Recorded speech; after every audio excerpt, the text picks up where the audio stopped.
Welcome to the Checkout Guide.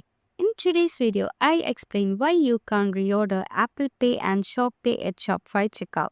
This is one of the most common questions from Shopify merchant. So if you're new to this channel, please subscribe, like, share, comment, and press the bell icon. Let's get started.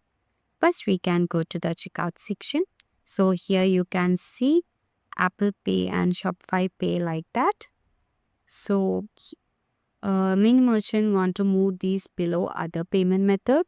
So there is some limitation, so that I'll explain that. So that go to the app section. Here click on next reorder app. So here the payment method. Here you can see there is quick rename payment method and quick reorder like that.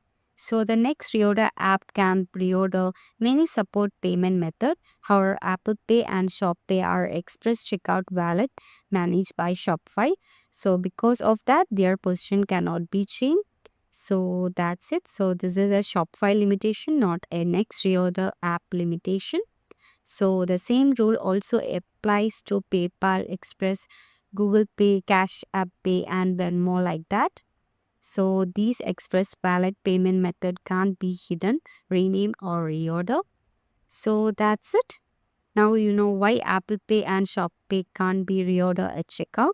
So if you found this helpful, please subscribe, like, share, comment, and press the bell icon. Thank you for watching. Have a great day.